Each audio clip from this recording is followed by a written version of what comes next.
Saya rasa 180 yang saya tanda.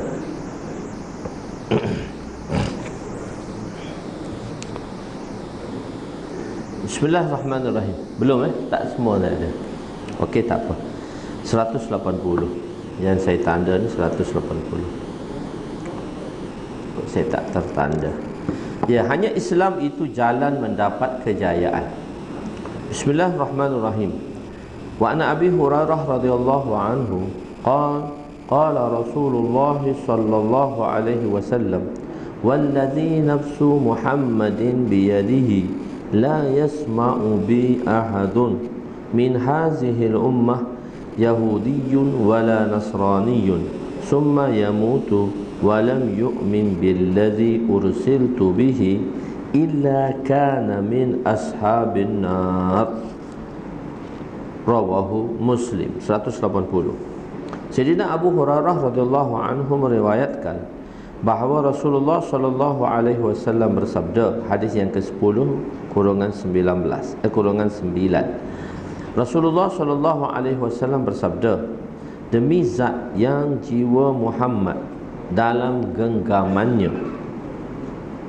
Saya terjemah genggamannya. Tangan tu kita terjemah genggaman dulu. So kita akan bahaskan di situ nanti. Tidak mendengar seorang pun mengenai daku dalam kalangan umat ini, Yahudi dan juga Nasrani, tidak juga Nasrani, lalu dia mati dalam keadaan tidak beriman dengan apa yang aku diutuskan. Ya, betul. Dengannya, melainkan dia ahli neraka. Okey. Hanya dengan Islam sahaja, penerangan, hanya dengan Islam sahaja seorang itu akan mendapat kejayaan. Selain daripada Islam, wa man yabtaghi ghairal Islam dinan falan yuqbala minhu. Siapa yang mencari selain daripada Islam sebagai cara hidup, agama tu kita panggil dia din. Din tu ialah cara hidup. Cara hidup. Siapa yang mencari selain daripada Islam sebagai agama, yakni sebagai cara hidup, falan yuqbala minhu, maka nescaya sampai bila-bila tak akan diterima. Sebab apa? Islam tu ialah agama yang nasikh. Bila telah kita bahaskan dulu dalam beriman kepada kitab, setelah datangnya Al-Quran, semua kitab-kitab yang sebelum ini yang dibawa oleh nabi-nabi tersebut telah mansukh hukumnya dan tidak boleh lagi diguna pakai. Sekiranya Nabi kata Nabi tersebut datang pada masa ini, maka dia kena beriman dengan aku. Lau kana Musa hayya ma wasi'ahu illa tiba'i, iaitu apabila Sayyidina Umar membaca kitab Taurat yang menyebabkan Nabi marah, dan Nabi berkata kepada Sayyidina Umar, jika Sayyidina Musa alaihissalam hidup pada zaman ini, ma wasi'ahu illa tiba'i, tidak ada kelonggaran baginya kecuali dia mengikuti jalanku. Islam saja, way of life, untuk memberikan kejayaan. Dan di situ telah kita tolak orang yang mengatakan wahdatul adyan, agama tu sama sahaja. Tak, hanya Islam sahaja yang boleh menentukan kejayaan. Dan di sini Nabi bersumpah, iaitu Nabi bersumpah, wallazi nafsu Muhammadin biyadih, wallazi nafsu Muhammadin biyadih. Waw tu untuk dipanggil waw qasmiyah, waw sumpah. Kenapa seorang itu bersumpah? Kerana nak menguatkan perkataan yang diucap olehnya. Bila dia bersumpah demi Allah, maka orang pun akan tenang dengan apa yang dia ucap.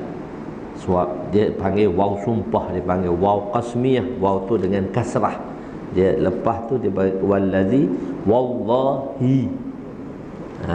Ta tu juga ta sumpah, tallahi, wabillahi, ba sumpah. Biasanya wallahi lah orang akan gunakan dengan Huruf sumpah ni dia ada tiga. Ta, waw, ba. Ta, waw, ba. Huruf sumpah. Tapi bila dia masuk kepada wallazi, allazi ni dia isim mausul, dia mabni, maksudnya dia tak boleh berubah dia tak boleh kasrah ke fathah ke, dia tetap satu jenis sahaja. Walaupun dia masuk sumpah tapi dia tidak menjadi kasrah. Wallahi, telah saya ceritakan dulu kan, cerita yang suami kahwin dua tu, isteri dia tanya, betul tak abang? Abang kahwin dua. Dia kata, wallahu ghafurur rahim. Jadi suami tu, isteri bila suami bersumpah, dia kata, betul lah suami aku tak kahwin dua. Sebenarnya dia tak sumpah, sebab dia kata wallahu, bukan wallahi. Dia kata wallahu. Itu khabar, dia bukan qasam.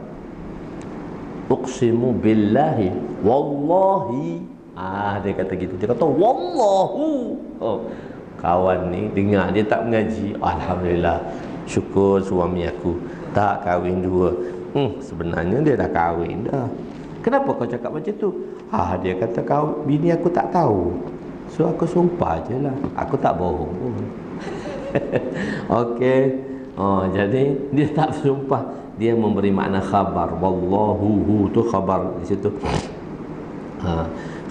Wallazi nafsu Muhammadin biyadihi. Untuk sumpah. Kenapa sumpah? Apabila seorang itu bersumpah, apabila sesuatu sumpah dibuat dalam sesuatu percakapan, maka sumpah itu untuk menguatkan percakapan tersebut. Qul ayyi wa rabbi. Qul ay wa rabbi, demi Rabb. Dan mereka yang meminta disegerakan azab itu akan bertanya kepadamu, wahai Muhammad, adakah kedatangan azab yang dijanjikan itu benar? Jawab, qul, katakanlah hai Muhammad,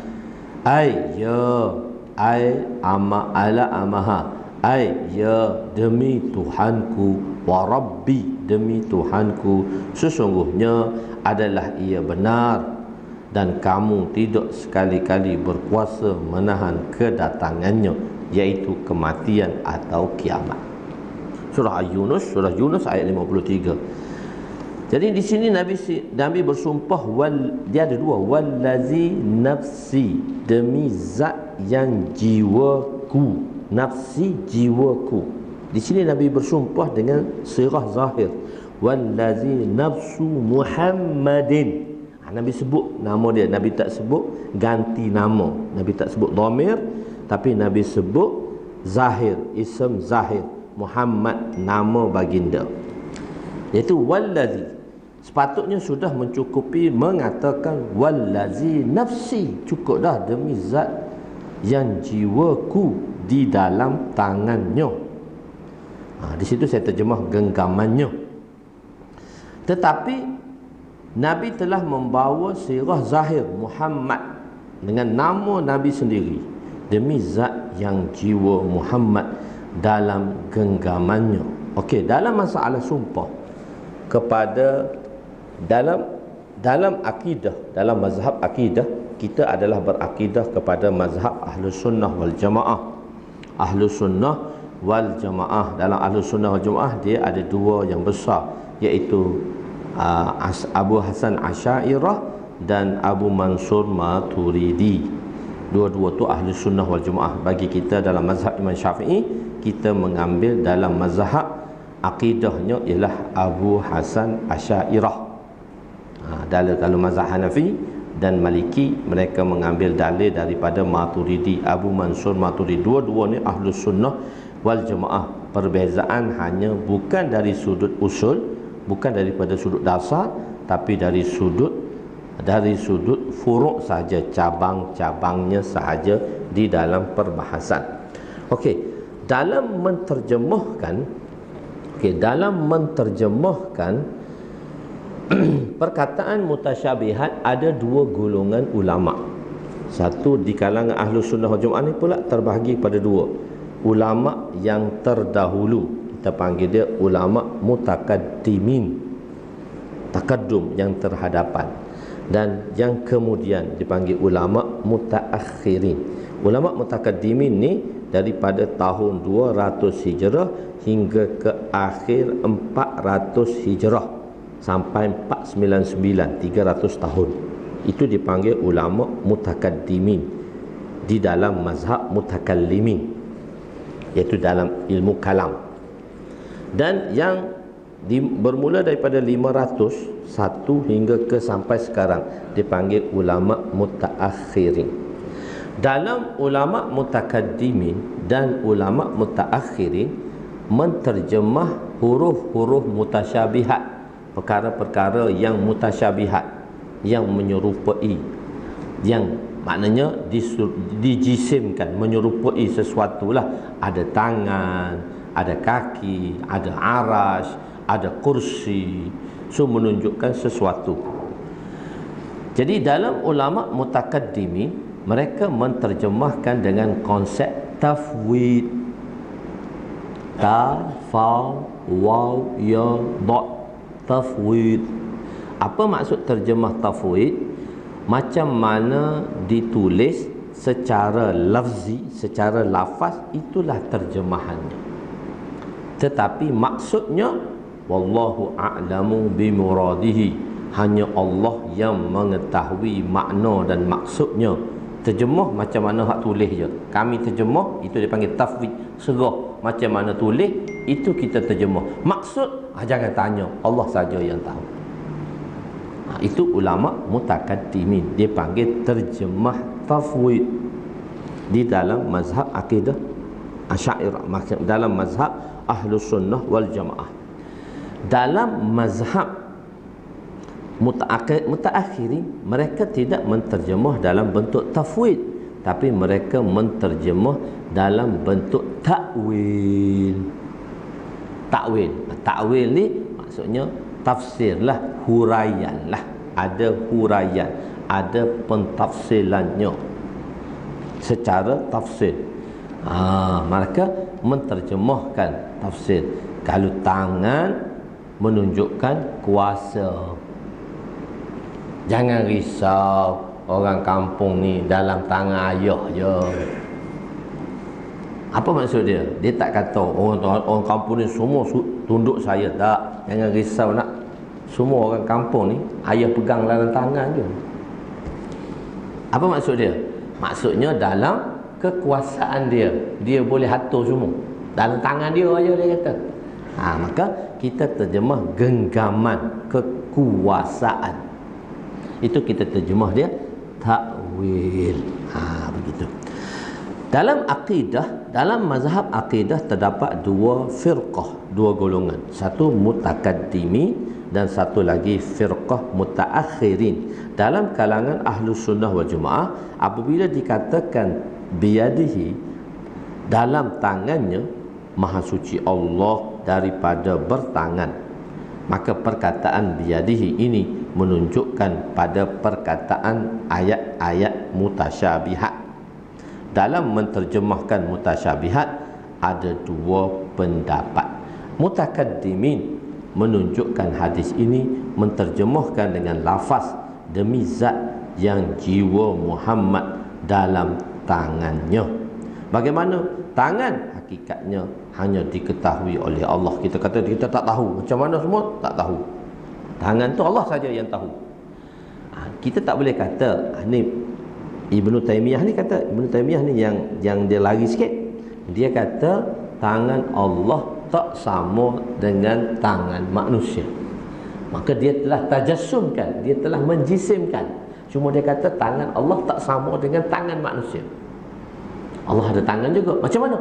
Tangan Allah ada tangan, tapi tak sama dengan manusia. Maka dia telah menjisimkan tangan tadi. So dia telah menjisimkan Allah. Itu Ibnu Taimiyah tu. Itu Wahabi yang ambil makna di situ tu. Dia jisimkan. Kita ulama mutaakhirin kata tafwid, terjemah makna Allah saja yang tahu. Tapi kalau mereka mentafsirkan, iaitu mereka kata tangan manusia tak sama dengan tangan Allah. Ada tangan tapi tak sama. Tak boleh kata macam tu. Serah je ke Allah Ta'ala. Itu yang Ibnu Taimiyah ambil tu. Itu yang ada ceramuk tu. Itu yang diambil oleh salaf mazhab Wahabi tu dan Salafi tu. Dia ambil atas dasar konsep Ibnu Taimiyah. Jadi bila menterjemahkan zat Allah, tangan, Allah ada tangan tapi tak sama dengan tangan manusia, so tak boleh. Tak boleh cerita. Maknanya dia telah menjisimkan. Kita terjemah tangan. Apa dia maksud tangan? Allah saja yang tahu. Senang tak apa, itu terjemah tafwid. Tak, tangan Allah tak sama dengan tangan manusia. Itu dah jadi jisim. Itu salah. Itu Taimiyah, Ibnu Taimiyah yang terjemah. Okey. Ar-Rahman 'alal arsy istawa. Ar-Rahman itu bersemayam di atas arasy. Ini kita terjemah lafzi. Itu terjemah lafzi. Ar-Rahman, Allah iaitu Ar-Rahman bersemayam di atas arasy. Istiwa. Istiwa ni dia makna dia bersemayam. Maksudnya kalau kita tengok dari segi lafzi, kalau kita bahas kita kata lafzi, bersemayam di atas arasy. Maknanya sebelum ni dia tak ada, lepas tu ada. Mana boleh? Allah Ta'ala tu wajibul wujud. Dia wujud untuk sampai bila-bila.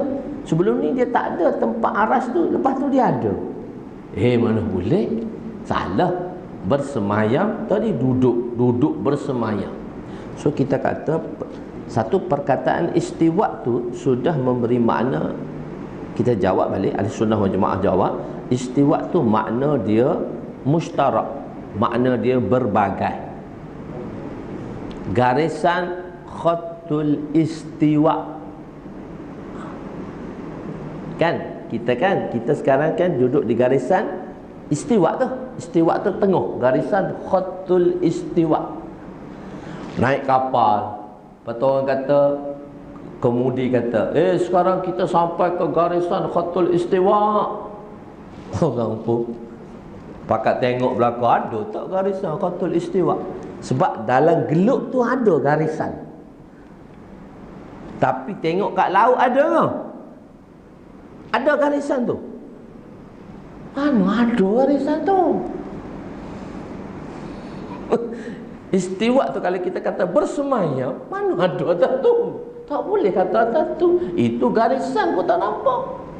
Lepas tu orang pun tengok ke bawah tu, mana ada garisan? Nak hoda kata ada garisan. Dia kata mana garisan tu nampak. Cuma orang tanda dia saja dalam geluk tu ada garisan. Dia mana ada garisan? Sebab makna istiwa tadi, dia memberi makna mustarak. Dia tak boleh nampak.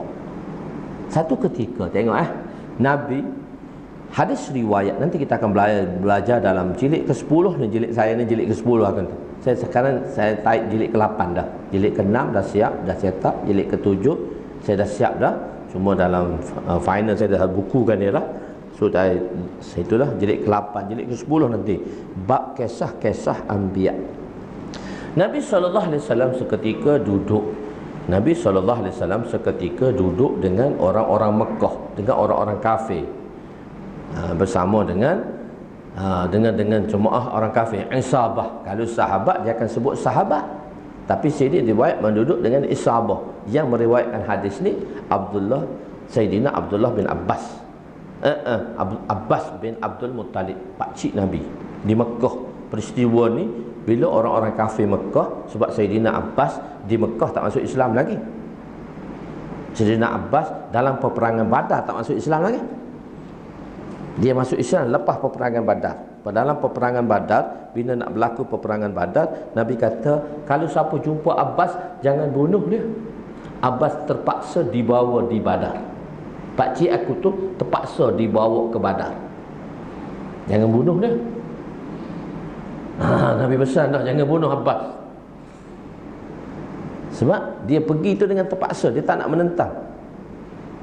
Sebab bila orang Mekah, bila orang Madinah nak datang ambil Nabi di Masjidil Khaif, buat perjanjian, orang Mekah, orang Madinah datang nak ambil Nabi, nak bawa ke Madinah, Abbas ikut sekentak. Abbas kata ke orang Madinah, Kalau kamu ambil anak saudara aku, seluruh Arab akan memusuhi kamu. Kalau kamu tak sanggup nak jaga dia, tak apa, biar kami jaga. Walaupun kami tak Islam, kami jaga dia. Kami tak akan biarkan orang mengkhianati anak saudara kami. Kami akan tetap jaga dia. Kalau kamu tak sanggup, kamu ingat orang Madinah, kalau kau ambil dia, seluruh Arab akan musuhi kamu. Orang Madinah kata, tak apa, saya akan jaga Nabi, dan di mana sahaja kami akan bersama dengan Nabi. Baru Sayyidina Abbas lepas Nabi nak pergi. Okey, kalau macam tu aku tenang, dia kata. Masa di Abbas datang tu, Sayyidina Abbas datang di Madinah, di para ngabar datang masuk Islam lagi ni. Satu ketika Sayyidina Abbas duduk dengan orang-orang Arab, Isabah, dalam riwayat tu dipanggil Isabah, dia tak sebut sahabah. Isabah tu grouping lah, duduk tengah duduk. Maka Nabi datang untuk dakwah mereka. Lepas tu Nabi tengok satu awan. Nabi tanya orang Arab, itu apa tu? Orang Arab kata sahab. Sahab, awan tu dipanggil sahab. Nabi kata, adakah ia juga dipanggil muzni? Sahab tu juga dipanggil muzni. Antum anzaltumuhu minal muzni annahnu munzilin. Allah kata, adakah kamu yang menurunkan air daripada awan tu, atau kami yang turunkan? Muzni. Arab panggil, Arab ni bahasa dia kaya. Sahab pun panggil, muzni pun panggil. Muzni pun juga panggil awan. Nabi kata, adakah dia dipanggil muzni? Orang Arab pun panggil muzni. Nabi kata, adakah dia juga dipanggil anan? Orang Arab pun panggil dia anan. Sahab pun panggil, muzni pun panggil, anam pun panggil. Baru Nabi mula cerita. Nabi kata, tahu tak kamu berapakah jarak di antara bumi dengan langit? Berapa jarak di antara bumi dengan langit? Dia kata, kami tak tahu. Dalam riwayat tu Nabi kata 70 tahun. Bila Nabi duduk dengan sahabat, Nabi kata jarak bumi dengan langit 500 tahun. So 70 dengan 500 dia tidak bercanggah. 70 tu nak beri makna bilangan banyak, 500 tu bilangan tu banyak, dia tak spesifik jarak antara bumi dengan langit ni. Begitu juga dalam riwayat Jibril kata, aku dengan Tuhan ada 70 hijab. Dalam riwayat yang lain kata, aku dengan Tuhan ada 70,000 hijab. So dia tak berceranggah pada bilangan, sebab bilangan tu nak menunjukkan lama dan banyaknya. Nabi kata 70 tahun perjalanan atau 500 tahun perjalanan. Langit pertama dengan langit kedua, di antara bumi dengan langit pertama ialah 70 tahun perjalanan. Okey, antara langit kedua, langit ketiga, langit pertama dengan langit kedua sama dah di antara jarak bumi dengan langit, dan seterusnya sampai langit ketujuh. Dan Nabi kata, di atas langit ketujuh ada apa? Nabi tanya. Nabi kata, atas langit ketujuh adanya lautan. Dalamnya lautan tu daripada atas sampai bawah, jaraknya langit dengan bumi. Di atas lautan tu ada apa? Ada 8 malaikat yang menanggung arash. Besarnya malaikat itu digambarkan seperti kambing gurung. Bukan kambing gurung, macam kambing gurung. Sebab bila ada kambing, dia ada tapak kaki, dia ada 2 kuku. Nabi kata, di antara satu kuku dengan satu kuku, malaikat yang menanggung aras tu jaraknya antara langit dengan bumi. Besar tu. Jarak dia langit dengan bumi. Lautan yang ada di atas tu pun jarak dia langit dengan bumi. Lepas tu ada malaikat pula yang menanggung aras.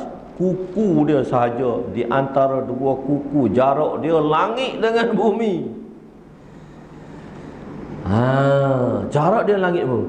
Maka di atasnya ialah arash. Di atas malaikat tu 8 malaikat yang menanggung arash. Kenapa disebut satu benda tu besar? Sebab nak sebut benda ni nak beritahu pada manusia cakrawala ni Allah yang cipta. Dia kata di atas arasy itulah adanya Allah. Tu Wahabi kata atas tu arasy tu ada Allah. Kita kata tak. Nabi nak beritahu di sini bahawa bukan Allah tetapi pentadbirannya, kuasa dia yang begitu besar. Sebab orang tu kata kapasiti madrasah saya boleh muat 1000 orang. Apa maksud dia? Nak beritahu dia tu ada madrasah besar. Dia tak kata tuan tu, tuan madrasah tu kata saya ada madrasah anak muridnya 30,000 orang. Apa maksud dia? Maknanya dia ni mempunyai madrasah yang begitu besar. Dia boleh takbir 30,000 pelajar. Dia boleh takbir 30,000 pelajar. Besarnya kekuasaan dia tadi. Begitulah juga kekuasaan Allah tu begitu besar. Bukan nak menunjuk Allah tu duduk di atas aras. Wa'yazubillah, ainama tuwallu fasamma wajhullah. Allah tu dia tidak bertempat. Allah tu tidak bertempat. Dia nak menunjukkan, nak bagi tahu kekuasaan dan kebesaran Allah. Allah tu zat yang maha agung, zat yang wajibul wujud, zat yang mana wajibul wujud, kewujudannya adalah wajib. Dan Nabi pun beritahu lagi. Nabi beritahu di atas awan. Dalam riwayat lain Nabi kata atas awan. Atas awan tu dah terdapatnya Allah. Itu Nabi tuju atas awan pula, bukan atas aras, atas awan. Tapi awan tu bawahnya tak ada udara, atasnya tak ada udara. Awan ni dia bergantung kat mana? Kat udara. Awan ni kita tengok sekarang spesifik ni, awan ni dia bergantung di udara. Nah, bawah dia udara, atas dia udara. Ni awan atas dia tak ada udara, bawah dia tak ada udara. Mana awan tu? Mana awan tu? Logiknya, saintifiknya, awan tu duduk atas udara, duduk bergantung atas udara. Jadi awan yang Nabi bagi tahu pula, awan tu dia tak, atas dia tak ada udara, bawah dia tak ada udara. Maksudnya awan tu kewujudan dia pun tak wujud di dunia ni. Tak ada awannya macam tu. Mana awan dia tak ada udara, bawah tak ada udara, semua ada udara. Ada ruang dan udara. Jadi zat Allah yang begitu perkasa, nak menunjukkan Allah ialah satu zat yang maha perkasa. Keperkasaan dia tadi.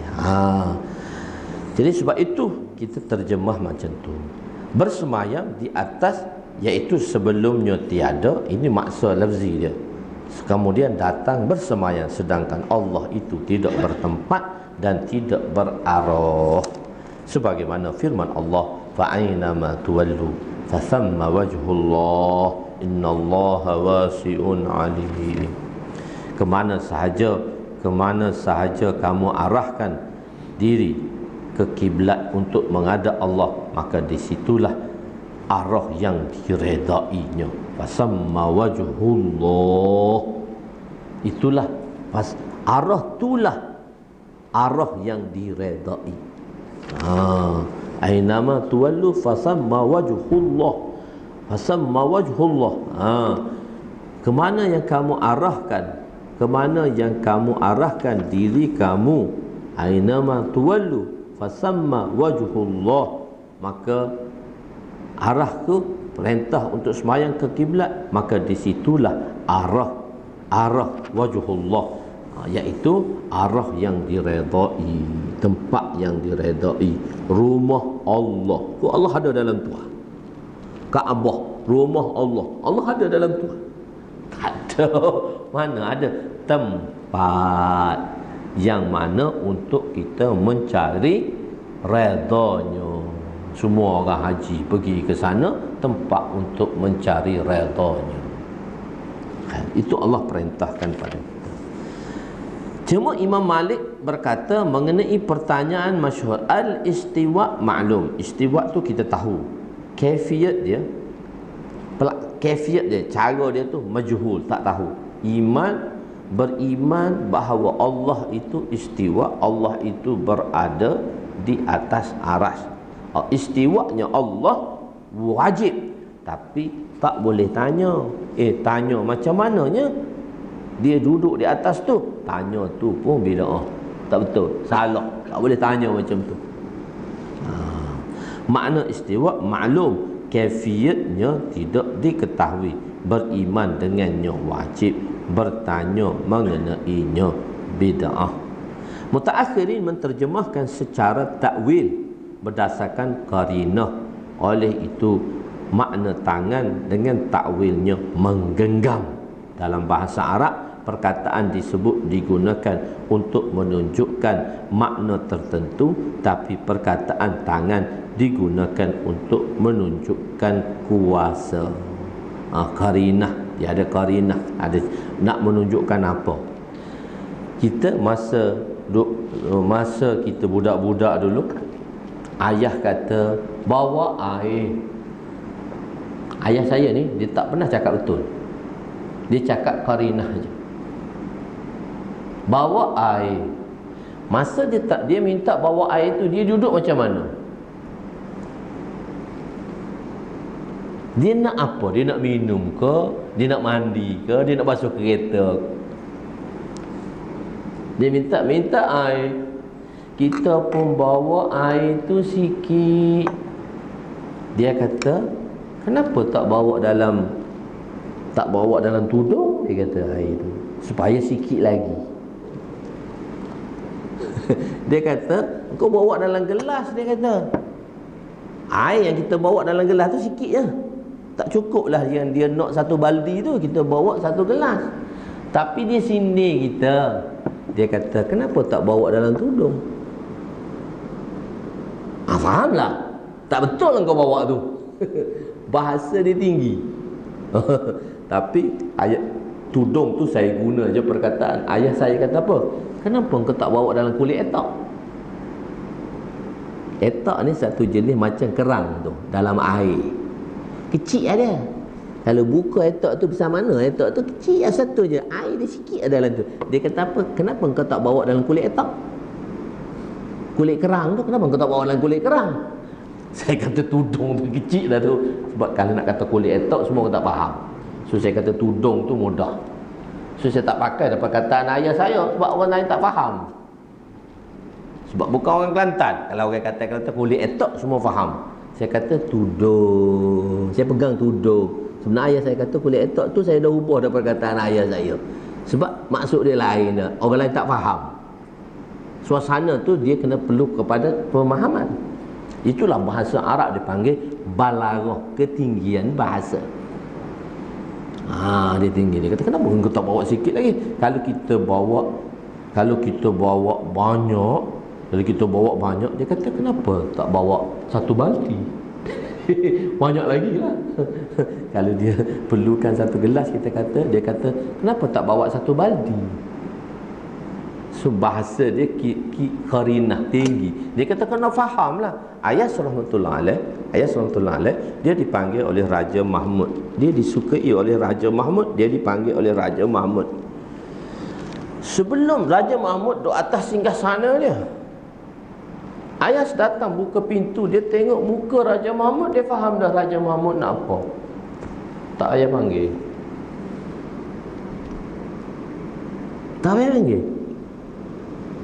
Dia pun keluar terus. Raja Mahmud mata dia pun bawa buah limau kat Raja Mahmud.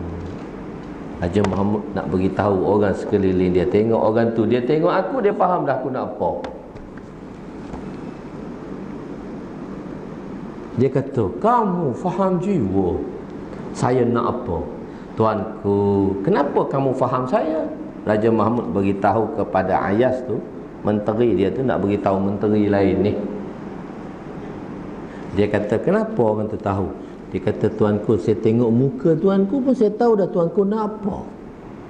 Maksudnya dia terlalu rapat. Itu dipanggil mansya. Sahabat ni dia tengok Nabi, dia faham dah. Tak payah cerita. Dipanggil mansya. Luaran Nabi tu dia dah faham dah. Sebab tu kalau kita belajar hadis, sahabat dah tengok gaya Nabi tu, language tu. Dipanggil body language Nabi tu. Kita terjemuh aja. Kita terjemuh hadis saja, kita tak dapat merasai. Sahabat dia tengok Nabi tu. Macam mana Nabi berkhutbah tu. Macam mana reaksi Nabi tu. Dia dah faham dah apa Nabi nak cakap. Itu dipanggil luaran. Ini dipanggil mansya. Orang boleh faham. Kenapa orang tu boleh faham? Jika dia mendekati. Satu lagi, raja. Dia panggil ayas. Dia nak bagi tahu naluri pula. Tadi luaran. Ni dia nak bagi tahu naluri. Sebab tu kita panggil dia jiwa dan raga. Bahasa Melayu dipanggil jiwa dan raga. Raga tu luaran, jiwa tu dalaman. Sahabat ni dia tahu luaran Nabi dan dia tahu dalaman Nabi. Dia tahu dalaman Nabi, dia tahu luaran Nabi. Sebab itu dia dipanggil sahabah, orang yang bersahabat dengan Nabi, orang yang memahami luaran dan dalaman Nabi. Cerita Ayas juga mudah faham. Raja dia tahu kenapa dia nak beritahu menteri dia lain. Kenapa dia kata dia suka ke Ayas ni. Kenapa dia suka ke Ayas ni? Saya nak habiskan. Kenapa dia suka ke Ayas ni? Kenapa Ayas ni faham naluri dia? Maka dia ambil buah paling masam. Dia bagi, dipotong buah masam, dia bagi pada menteri-menteri lain. Menteri lain makan. Masam tuanku. Masam tuanku. 5-6 orang semua kata masam. Panggil Ayas. Ayas mari sini, makan. Ayas makan. Manis. Raja Mahmud kata, biar betul buah tu masam tu. Aku bagi semua masam, tapi Datuk tu makan manis. Manis, dia tunjuk tu manis. Raja Mahmud kata, betul ke? Raja Mahmud ambil tangan Ayas makan. Masam juga, dia kata. Dia kata, Ayas, kenapa aku tengok kau makan manis? Ayas kata apa? Ayas faham naluri. Tuanku, saya tak lihat buah itu masam, tapi saya lihat siapa yang memberinya. Saya lihat siapa beri, tuanku beri. Ni nak compare. Kita tak lihat masam buah tu, peritnya buah tu, susahnya perkara tu, tapi kita lihat itu perintah Allah. Naluri. Dia panggil dalam Arab mizaj. Mansya dan mizaj, jiwa dan raga. Melayu panggil mudah, jiwa raga senang. Sebab tu kita katakan orang duduk sama, hendaklah kita berkorban jiwa dan raga. Semua cakap tapi tak faham. Kita ni kena berkorban jiwa dan raga, tapi semua tak faham apa maksud jiwa, apa maksud raga. Maksud raga mansya, maksud jiwa mizaj. Memahami naluri dan keinginan Nabi sallallahu alaihi wasallam. Itulah orang yang faham naluri Nabi, orang yang faham keinginan Nabi. Kita kadang-kadang orang tua kuta kita dulu bagus, bahasa dia tercantik, tapi kita tak boleh faham. Kita kata jiwa dan raga. Apa maksud jiwa raga? Tak boleh nak tunjuk benda jiwa. Apa itu jiwa dan apa itu raga? Semua istilah peribahasa, Ustaz, jiwa dan raga. So jiwa dan raga kita compare dalam bahasa Arab, mansya dan mizaj. So baru sahabat dapat tahu. Begitu. Sahabat dapat tahu. Kan dia panjang sebenarnya persoalan ini. Jadi Nabi kata Yahudi dan Nasara, bila dia tahu berita ni daripada aku dan dia tak beriman dengan aku, dan sesudah sampainya berita ini, jika dia tak beriman dengan aku, maka dia akan masuk neraka. Dia tak boleh masuk syurga sebab berita tu dah jelas pada dia, dia tak boleh terima. Cuma kita ada perbahasan di situ, banyak perbahasan dia. Kenapa kita perlu dakwahkan? Dan adakah orang yang tak sampai seru itu walaupun dia masuk neraka atau tidak? Di situ ada perbahasan. Orang yang duduk dalam hutan tak sampai seru, dia tak sampai tentang ketuhanan, so dia boleh dikata beriman ke orang kafir? So kita bahas next time. Wallahu a'lam. Aku qouli hadza, astaghfirullahalazim li wa li walidayya wa li jami'il muslimin wal muslimat wa lil mu'minina wal mu'minat al ahya'i minhum amwat bi rahmatika ya arhamar rahimin. يا أول الأولين ويا آخر الآخرين ويا ذا القوة المتين ويا راحم المساكين ويا أرحم الراحمين. اللهم اغفر لنا ذنوبنا ووسع لنا خلقنا وتجب لنا كسبنا وكنعنا بما رزقتنا ولا تذهب طلبنا إلى شيء صرفته عنا. وصلى الله على سيدنا محمد وعلى آله وصحبه أجمعين والحمد لله.